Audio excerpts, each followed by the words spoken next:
Assalamualaikum warahmatullahi wabarakatuh. Nama saya Dewi Rusmianti Kiptia. Di sini saya akan menyampaikan tentang objek pendidikan. Objek pendidikan adalah orang yang menjadi pokok pembicaraan untuk mengembangkan kepribadian dan kemampuan di luar dan di dalam sekolah dan berlangsung seumur hidup. Objek pendidikan berdasarkan Al-Quran Surat An-Nisa ayat 170. Yang diseru oleh Allah di sini untuk beriman ialah seluruh manusia, bukan hanya orang Arab sebagaimana pandangan sebagian sarjana dan tidak bisa melepaskan subjektivitasnya. Rasul itu adalah Nabi kita. Muhammad Rasul adalah utusan, yaitu utusan Allah. Maksudnya Nabi Muhammad sengaja diutus Tuhan untuk menyampaikan firman-Nya kepada seluruh umat manusia. Rasul yang diutus itu membawa al-haq, yaitu kebenaran sejati yang tidak mungkin diragukan sedikit pun, yakni Al-Quran yang berisi ajaran-ajaran Islam. Mematuhi ajaran-ajaran itu menjamin keselamatan baik di dunia maupun di akhirat. Kebenaran sejati atau Al-Quran yang berisi ajaran-ajaran Islam itu datang dari Tuhanmu, ya Muhammad. Tuhanmu adalah Allah. Jadi Al-Quran itu bersumber dari Allah, bukan dari orang lain, bukan karangan Nabi Muhammad atau selainnya. Oleh karena itu Nabi Muhammad pasti mempercayainya, menjalankannya dan mendakwahnya, dan dengan demikian pula mengimaninya dan menjalankannya. Lebih baik itu tidak berarti yang dibandingkan dengan antominnya, yaitu bahwa kafir itu baik sementara iman itu lebih baik. Lebih baik maksudnya baik yang tidak ada bandingnya. Khair lawannya adalah syar, yang berarti tidak baik. Jadi beriman itulah yang baik sedangkan kafir itu tidak baik.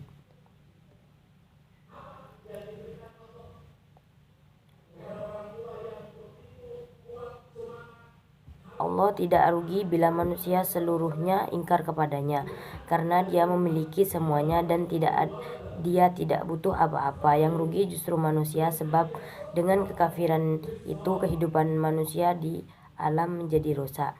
Hal itu dikarenakan bahwa manusia tidak memperoleh manfaat dari perintah-perintahnya lantaran tidak mengajarkannya dan menderita akibat yang merugikan lantaran melanggar larangan-larangannya.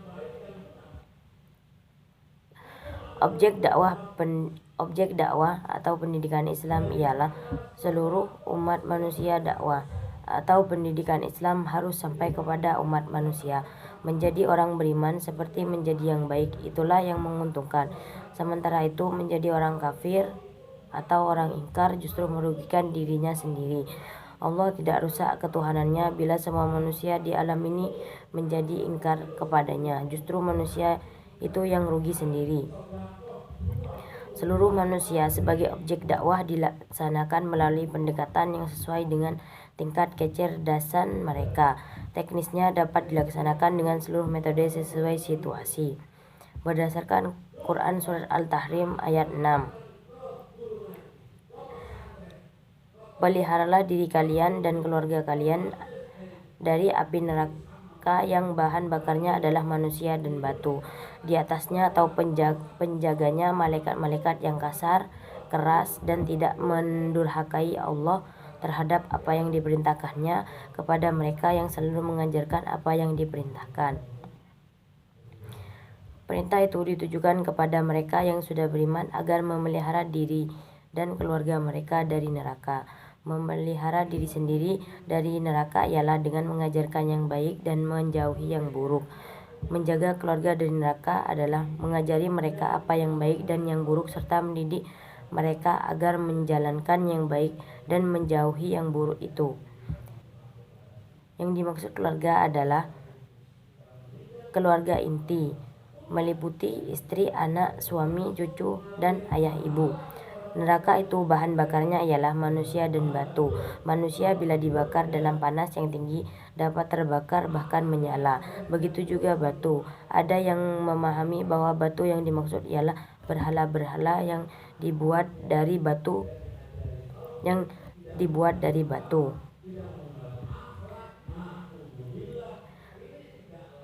Bayangkan neraka itu suatu lubang raksasa yang dalam ke bawah. Di atas lubang itulah malaikat menjaga neraka itu. Contohnya seperti sipir penjara berada di bagian depan penjara. Bila ada yang dihukum masuk neraka, ia menangkapnya dan melemparnya ke dalam. Malaikat penjaga neraka itu memiliki sifat kasar atau keras hati, yaitu tidak merasa kasihan dan tidak bisa dibujuk-bujuk untuk meringankan hukumannya. Sifatnya ialah keras atau keras fisik, yaitu bahwa ia misalnya tidak bisa dilawan agar tidak melaksanakan hukuman atau tidak bisa melarikan diri agar kita terhindar dari hukuman itu. Malaikat memang diciptakan dari cahaya, namun cahaya bukan berarti tidak punya bentuk dan daya. Kita tahu bahwa cahaya laser di antara objek pendidikan ialah diri sendiri dan keluarga. Diri sendiri dan keluarga perlu diajari dan dididik nilai-nilai baik untuk diamalkan dan nilai-nilai buruk yang ditinggalkan. Yang paling pertama mengenal adalah dan menjalankan nilai-nilai yang baik dan yang buruk itu ialah diri sendiri. Terlepas dari apakah diri sendiri sudah mengenal dan menjalankan nilai-nilai yang baik dan yang buruk, kepala keluarga harus mengajari dan mendidik keluarganya agar mengenal dan menjalankan nilai-nilai yang baik dan meninggalkan nilai-nilai yang buruk tersebut. Pendidik harus mampu memberikan penghayatan tentang kerasnya azab neraka, sikap galak penjaganya, serta diterapkan hukum secara konsekuensi supaya orang terdidik merasa takut lalu terdorong untuk berbuat baik. Dalam surat Asy-Syura ayat 213 sampai 217.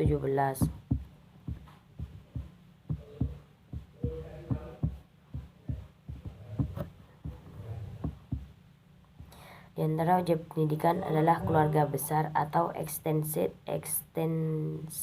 family. Upaya pendidikan harus dilakukan dengan segenap tenaga dan setelah itu bertawakal. Bila berhasil, pujilah Allah karena izin. Bila tidak berhasil, tingkatkanlah. Mereka yang menerima dakwah harus diberi perhatian lanjut, berita gembira atau reward. Mereka yang tidak menerima perlu terus-menerus didekati dan perlu kesabaran. Keluarga besar dapat dijadikan objek pendidikan melalui seluruh pendekatan. Begitu juga metode-metodenya. Yang keempat, menurut Quran surat Nuh ayat 1 sampai 4.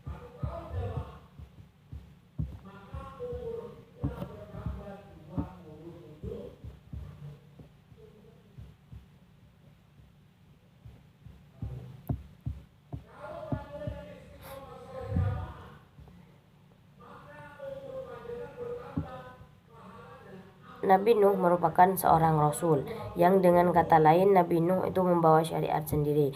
Karena dia disebut di ayat pertama, hal itu mengandung arti bahwa Nabi Nuh adalah rasul pertama. Dia diutus untuk kaumnya sendiri. Memang begitulah seorang nabi atau rasul itu.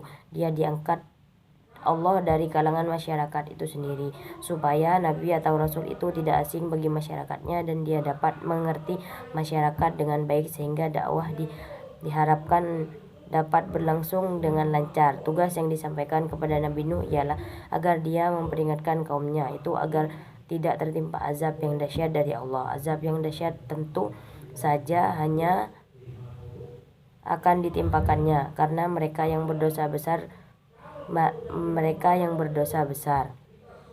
Dalam sejarah diketahui bahwa dosa umat Nabi Nuh ialah kesyirikan, mempertuhankan berhala. Berhala tidak bisa berbuat apa-apa, justru Tuhan itu diapa-apakan oleh manusia.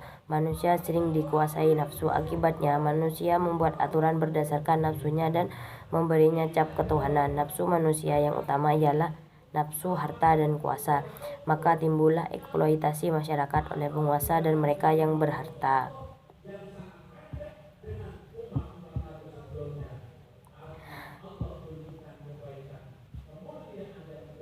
Aspek-aspek pokok dakwah Nabi Nuh tidak berbeda dengan nabi-nabi lainnya.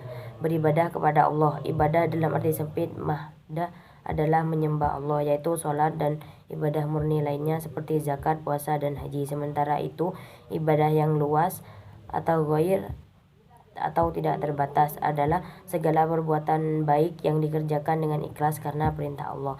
Bertakwa kepadanya yaitu mengajarkan perintahnya dan menjauhi larangannya. Menaati Nabi dan Rasul apa yang dikatakan dan diajarkan seorang Nabi dan Nabi atau Rasul bersumber dari wahyunya. Sekian dari saya. Wassalamualaikum warahmatullahi wabarakatuh.